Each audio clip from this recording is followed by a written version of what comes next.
코로나가 지금 전 세계적으로 약 한 2억 1,900만 명의 확진자가 나오고 우리나라에서만 해도 27만 명의 확진자가 나오고 당진시만 해도 700명이 넘었다고 하는데, 그런데 우리 신평교회 성도님들은 단 한 분도 코로나에 감염되지 아니하고 지금까지 안전한 것을 축하합니다.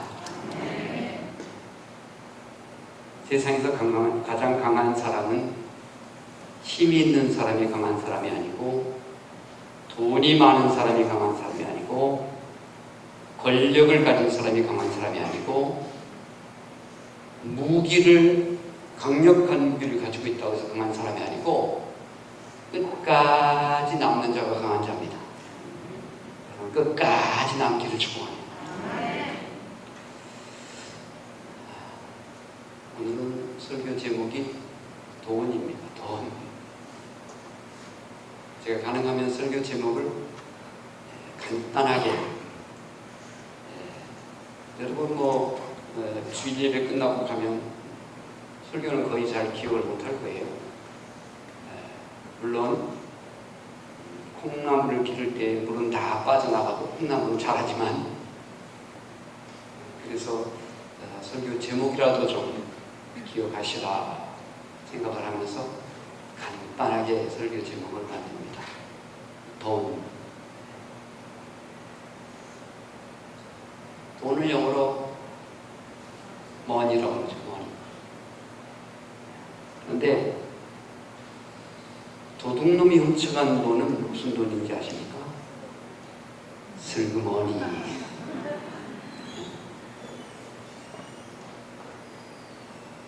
계란 팔아서 번 돈을 뭐라고 하는지 아십니까? 에그머니. 생각만 해도 가슴이 찡한 돈이 어떤 돈인지 아십니까? 어머니. 며느리들이 되게 싫어하는 돈이 있어요. 어떤 돈인지 아십니까? 시어머니.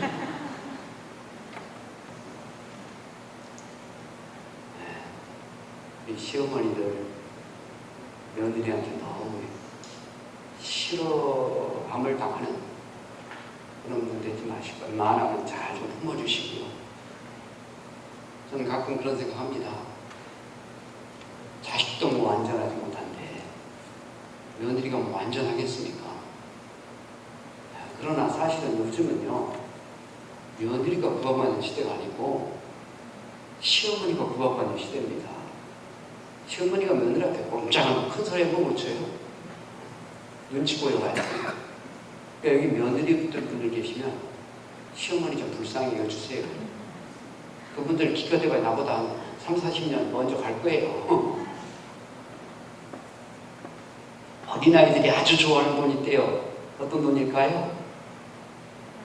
할머니. 할머니. 어떤 노인이 택시를 타더니 계속 기침을 하면서 막 코를 풀어대는 거예요. 주머니에서 휴지를 꺼내가지고 또 풀어서 바닥에다 던지고 또 풀어서 바닥에 던지고, 그래서 기사가 운전하다가 하도 이게 좀 저기 하는 것 같아서, 아이 영감님 좀 코 좀 그만 푸시라고 해요. 더럽지 않냐고. 아이 그때부터 이제 코를 안 풀더래요.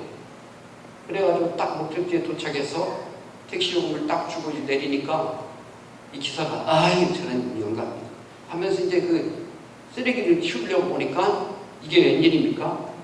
막 구겨진 5만 원짜리가 바닥에 막 나와 있는 거예요. 이게 웬일이?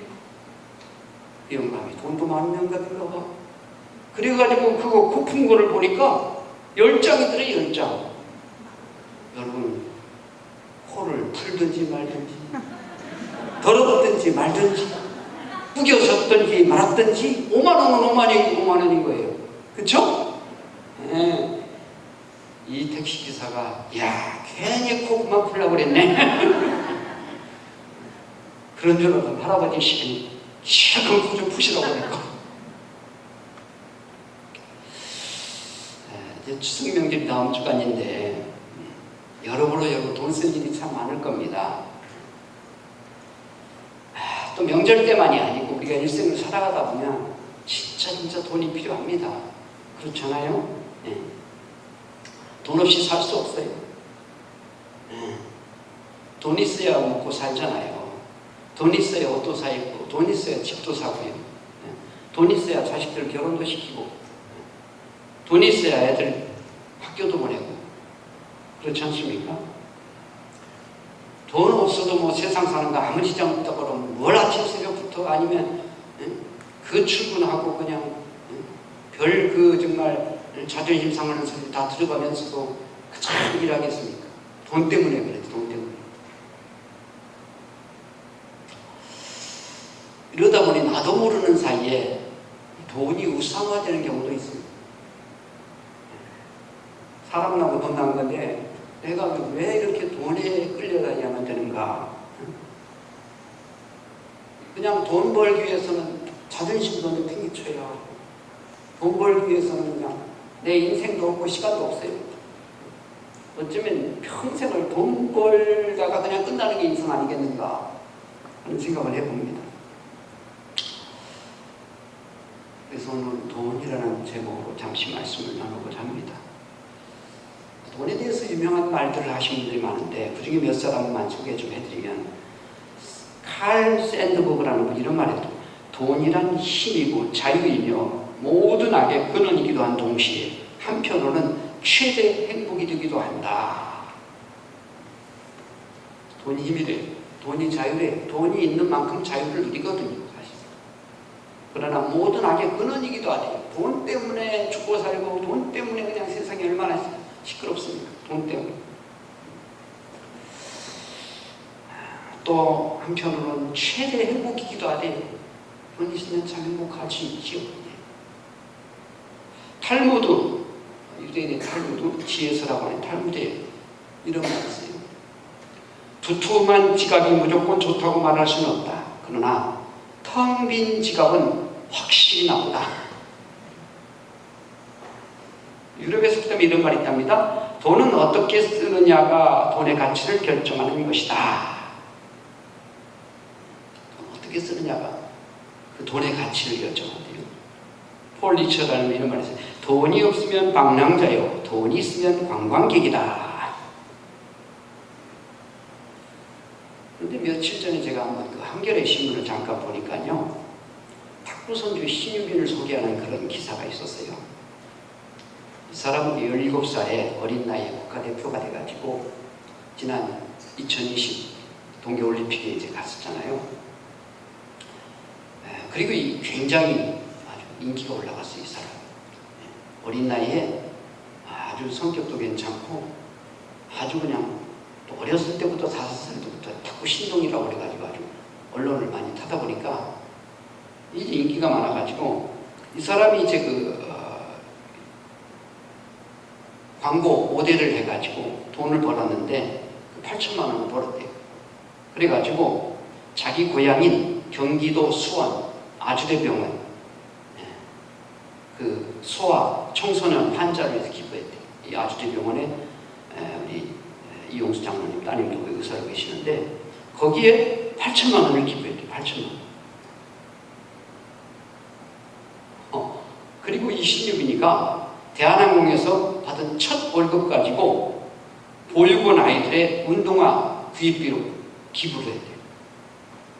그리고 이어서 한국 초등학교 탁구연맹에도 600만 원을 또 기부하고, 탁구용품 사라고, 또 탁구 꿈나무를 위한 한국 여성 탁구연맹에다가 또 500만 원을 기부하고. 그러면서 이제 신유빈이가 기자하고 인터뷰를 하는데 그 하는 말이, 아빠가 돈은 먹고 살 정도만 있으면 된다고 했어요. 그러는 말이에요. 물론 사람마다 먹고 사는 기준이 좀 다르긴 하지요. 네. 똑같을 수는 없지요. 그런데 이 이 신유빈이는 탁구만 잘 치는 게 아니라 물질이 있었어도 도 같은 사람 같아. 어린 게 신유빈이가 도 같았는지 신유빈 아빠가 도 같았는지 참 대단하다 그런 생각을 해봤어요.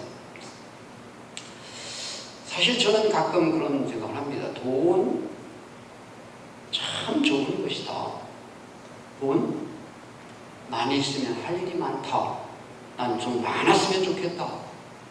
우리 신교교회 성도님들이 돈 잘 벌어가지고 11조도 빵빵하고 교회가 재정이 넘쳤으면 좋겠다. 그런 생각을 합니다. 왜냐하면 여러분, 우리 교회가 지금 이제 지교회를 계속 세워나가는데, 세상으로 말하면 체인점점은 이런 거지.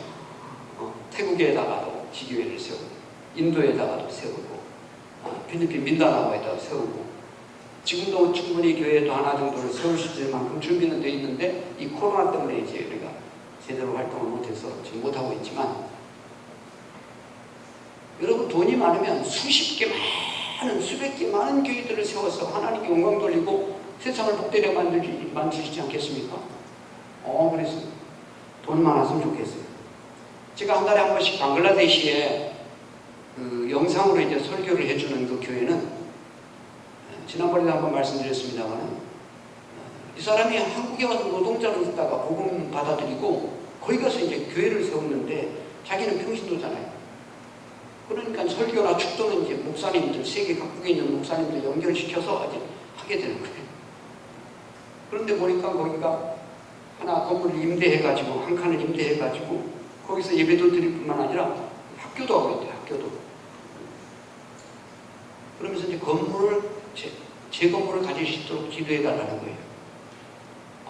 그런 데다가 건물 하나 딱 좀 지어주고 싶은데 그거 돈이 한두 푼이 아니죠.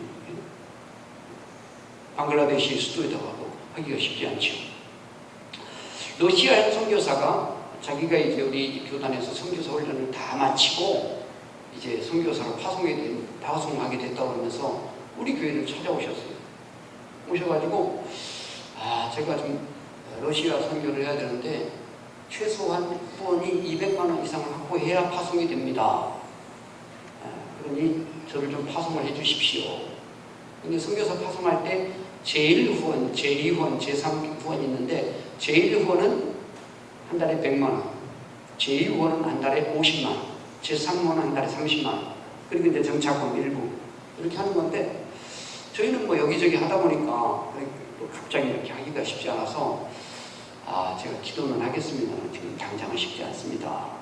그래서 이제 다른 데 이렇게 잘 또 해가지고 200만 원이 보장이 돼야 선교사 갈 수 있거든요. 그래가지고 해가지고 이제 드디어 가서 그 시베리아 그쪽에서 이제 복음을 전하는데, 하다가 또 이제 땅을 뭐 계약을 했대요.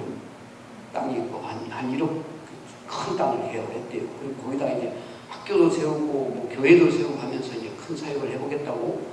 그러니 계약금은 줬는데 그걸 이제 중도금이나 이거를 다 줘서 이렇게 인수해야 되는데 그게 없다고 그러면서, 그 땅만 사면 뭐하냐고 했더니 또 건물도 안 치는데 한 3, 4억 정도 들 거라고 생각. 그러니 한 4, 5억을 가져야 이게 일이 될 텐데, 그래서 저한테 연락이 왔는데, 제가 무슨 4, 5억이 어디 있어요? 일부도 못 주고, 그래서 핑계를 대는 거지. 저희도 이번에 교육관 사면서 빚을 내고 그래서 교회 부채가 있고 그래서 이렇게 좀 하기가 쉽지 않다고. 그러고 이제 말았는데, 참 마음이 무거웠죠. 그런 사람들한테 그냥 돈이 있으면, 이거 한 몇 억이라도 탁 주면서, 얼마나 수고 많으시냐고, 열심히 해보라. 그러면서 격려할 수 있을 텐데, 그게 쉽지 않잖아요. 그게 어디 돼요, 그게? 또 저는 그런 생각을 해요. 돈이 많으면, 우리 교육관 이제 사가지고, 아직은 그렇게 활발하게 쓰지 못하고 이제 탁구 치는 분들이 좀 활용하고 있는데, 건물이 좀 낡았거든요. 건물을 잘 입어두니 깔끔하게 해놓고서 좀 여러 가지 방향으로 잘 활용할 수 있을 텐데, 지금 거기다 돈 드릴 만한 돈 복거리와 또 뭐 지금 당장에 돈 들여서 뭘 어떻게 하겠나 싶어서 지금 그대로 주차장은 그대로 쓰고 있고 건물도 그냥 그대로 있는데, 그리고 예를 들어서 우리가 돈이 많으면 저는 이 옆에 논이나 이런 걸 한 1000평 이상 사가지고 애들 막 축구도 하고 주차도 마음껏 넓게 하고 막 얼마든지 돈이 있으면 할 게 많아요. 저 개인적으로는요, 우리 아들 집 하나 사주고 싶어요. 돈이 있으면. 아들 녀석이 지금 애들 둘 데리고 아버지한테 얹혀 살고 있으니 본인은 또 얼마나 답답하겠어요. 그리고 내가 볼 때 이 녀석이 영업이라는 것에 대해서는 굉장히 좀 다른 사람 못지않게 잘하는 그런 또 그게 있어요. 그래서 네가 어차피 좀 욕심이 지나치다 보니 한번 실패했지만 너 다시 한번 해봐라 하면서 내가 한 사업자금을 딱 좀 떼주면 얘는 분명히 크게 잘 될 놈이란 말이에요. 그런데 돈이 없으면 못하는 거예요. 그러니까 내가 이 돈이라는 설교를 가만히 준비하면서 생각해보니 돈이 쓸 때가 많아요. 돈이 많았으면 좋겠어요, 여러분. 여러분 돈 많으시기를 축복합니다. 요한 웨슬레라는 사람이 이런 말을 했어요. 돈의 사랑이라는 제목으로 설교했는데, 할 수 있으면 많이 보십시오. 또 할 수 있는 한 많이 저축하십시오. 그리고 할 수 있는 한 많이 베푸십시오. 많이 벌어서 내 주머니가 두둑해서 남에게 많이 베풀 수가 있잖아요. 내 주머니가 비어있으면 마음만이지 누구를 어떻게 베풀 수가 없죠. 그래서 돈 많이 버시고 또 좋은 일에 넉넉하게 쓸 수 있는 우리 성도님들 되시기를 축복합니다. 사실 믿는 사람이나 믿지 않는 사람이나 물질은 귀중한 거지요. 돈은 필요한 거지요. 그런데 여러분, 정말 믿는 사람과 믿지 않는 사람의 그 판단 기준이 뭘까요? 그 믿지 않는 사람들은요, 물질이 최고의 가치입니다. 그것을 위해서 참 불천주에 돈 벌려고 난리를 치는 거예요. 그런데 우리 신앙인들은요, 그 물질보다 더 귀한 것이 있다 라고 고백하는 게 신앙입니다. 그러니까 안 믿는 사람들은 수단과 방법을 가리지 않고 어떻게 해서든지 물질을 많이 구하면 되지만, 우리 예수 믿는 사람들은요, 심지어 물질을 버려가면서 신앙을 붙잡는 거, 이게 진짜거든요. 우리 저렇게 많은 성도들 보세요. 예수 믿는 것 때문에 얼마나 핍박을 받고 직장에서 쫓겨나고 심지어 감옥에 갇히기도 하고 죽기도 하고, 그래도요, 그런 물질 세계보다 더 귀한 것이 있는 걸 알고 있기 때문에 신앙 버리지 않고 끝까지 믿음으로 나아갔던 거죠. 우리 신앙인에게 있어서 물질은 정말 중요한 거지만, 그리고 물질을 많이 잘 아끼고 또 저축할 필요가 있겠지만, 그러나 물질보다 더 사랑해야 하는 것, 물질보다 더 아껴야만 하는 것, 그것이 있다는 것을 고백하는 게 신앙인 줄로 믿습니다. 오늘 베드로전서가 그렇게 말합니다. 금보다 더 귀한 것이 있다. 금이 뭡니까? 물질이잖아요. 돈이잖아요. 금보다 더 귀한 것이 있다. 그러면서 그것은 믿음이다. 아멘? 네. 그래서 오늘은 정말 이 물질보다, 돈보다 더 귀한 것, 금 같은 믿음, 금 같은 믿음.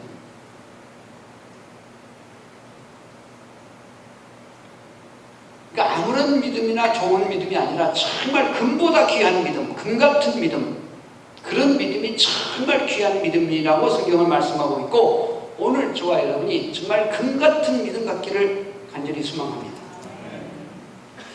그러면 금 같은 믿음 갖기 위해서, 금 같은 믿음 과연 어떤 믿음일까? 첫째는요, 변함이 없는 믿음. 무슨 믿음이요? 변함이 없는. 금이 왜 가치가 있습니까? 변함이 없거든요. 금은요, 항상 노란 그 빛을 띠면서 변함이 없어요. 가끔 짝퉁이 금이 있는데 그런 거 변하죠. 근데 순금은 변하지 않아요. 변하지 않으니까 이게 좋은 금 같은 믿음. 네. 그러니까 예수를 처음 믿을 때나 10년을 믿어서나 20년 믿어서나 30년을 믿어서나 그 믿음이 변함이 없다. 이게 금 같은 믿음이라는 말이죠. 한 해를 시작할 때나 끝날 때나 변함이 없는 믿음. 즐거울 때나 슬플 때나 복을 많이 받을 때나 복을 많이 받지 못할 때나 코로나로 인해서 어렵거나 말거나 한결같은 믿음. 저는 그런 생각이 들어요. 교회 다니면서 요즘같이 재미없는 신앙생활이 있겠는가? 여러분 교회 다니면서 그래도 같이 식사도 하고 차도 나누고 밥도 같이 먹고 식사나 밥이나 똑같이 그리고 서로 이렇게 좀 수다도 떨고 그리고 이렇게 같이도 또 어디 좋은 데 있으면 같이 가기도 하고 무슨 어디 뭐 해외 교회 세웠으니 같이 한번 단기 선교도 가봅시다 하면서 참 다니고 이래야지 예수 믿는 재미가 있는 거지. 그렇지 않습니까? 근데 요즘 교회 다니는 게 단순히 그저 와서 예배 한번 드리고 끝이에요. 이게 뭐가 재미가 있겠습니까? 그래 지금 그런데도 불구하고 주일날 예배 시간을 기억하고 주님의 교회 와서 예배 드리고 있는 성도들이야말로 금 같은 믿음이구나. 너무 귀한 믿음을 가지고 있구나. 그런 생각을 합니다. 별로 재미없지만 내가 뭐 그 교회 꼭 재미있어서가 아니라 하나님께 예배드리는 하나님의 성도다. 이 믿음 가지고 나오는 게 이 금 같은 믿음 아니겠습니까? 그래서 금은요 정말 변함이 없어서 아주 좋은 겁니다. 예를 들어서 우리 예수 믿는 사람이 넓은 바다를 항해한다고 생각해 보세요. 바다라는 것은 예측할 수 없는 어떤 위험들이 도사리고 있지요. 그럼에도 불구하고 이제 배를 타고 이제 여행을 한다고 할 때에 그 배가 조그만 배라면 앞으로 어떤 풍랑이 닥칠지 모르고 굉장히 불안할 수 있어요. 이거 뒤집어지면 어떡하나. 그러나 내가 타고 있는 배가 항공모함처럼 큰 아주 잘 만들어져 있는 안전한 배라면 아직 그 바람이 좀 불어도 풍랑이 좀 불어도 환경이 좀 달라져도 얼마든지 넉넉하게 헤치고 나아갈 수 있다는 말이죠. 그런 것처럼 내 믿음이 큰 믿음이라면 웬만한 것들 내게 닥쳐와도 인생 살다 보면 이런 일도 있고 저런 일도 있을 수 있지만 내가 믿음이 크다면 이까짓 것 별거 아니에요. 난 옛날이보다 더 큰 것도 감당해 왔어. 그러면서 이겨낼 거 아니에요. 그러니까 여러분 정말 큰 믿음의 소유자들 되시기를 주님으로 축복합니다. 금보다 귀한 믿음은 변함이 없는 믿음, 큰 믿음의 사람입니다. 두 번째 금보다 귀한 믿음은요, 불로 연단받아 견고해진 믿음이라고 말합니다. 우리 7절에 보시면 너희 믿음의 시련이 불로 연단하여도 없어질 금보다 더 귀하여 라고 하십니다. 그러니까 금보다 귀한 믿음이 그냥 우연히 만들어지는 게 아니라는 거예요. 불같은 시련으로 연단할 때에 그게 된다. 여러분 정금도요, 이 순금, 정금도 이게 처음부터 정금이 되는 게 아니고 사실은 금광계에서 캐가지고요 한 20번 이상을 계속 풀무불에서 이제 불순물이 다 떨어져야 진짜 수금이 된다는 거죠. 진짜 수금. 강도 높은 그 불에 의해서 단련받을 때에 순금이 된다. 너희 믿음의 확실함은 불로 연단하여도 없어질 금보다 더 귀하여 예수 그리스도께 나타나실 때에 칭찬과 영광과 존귀를 얻게 할 것입니다. 때로는 이런 시련 저런 시련이 왜 어렵겠습니까? 인생이 기나긴 인생 살다 보면 이런 일도 있고 저런 일도 있고 저런 일도 있고 이런 일도 있겠지만 그럼에도 불구하고 흔들리지 않고 믿음으로 살아가는 그분들이야말로 진짜 금같은 믿음을 가진 하나님의 사람들인 줄로 믿습니다. 세 번째는 금보다 귀한 믿음은요, 보지 못하였으나 예수를 믿고 예수를 만나지 못하였으나 예수를 사랑하시는 그 믿음이라는 것. 8절에 이렇게 말합니다. 예수를 너희가 보지 못하였으나 사랑하는도다. 이제도 보지 못하나 믿고 말할 수 없는 영광스러운 즐거움으로 기뻐하니. 우리가 예수 믿으면서요, 야, 좀 내가 예수 믿는 것보다 증거를 좀 보았으면 좋겠다. 하나님 살아계심을 좀 보여주었으면 좋겠다. 그러면 내가 더 확실히 믿을 텐데. 그 증거가 많아야 예수 잘 믿겠다? 그거는 사실은요, 잘 믿는 거 아닙니다, 사실. 왜냐하면요, 증거가 많아서 다 보여주고 믿는 것은 그건 믿음이 아니고 그건 과학이죠, 과학. 과학은요, 정확한 증거가 있어요. 정확한 근거가 있어요.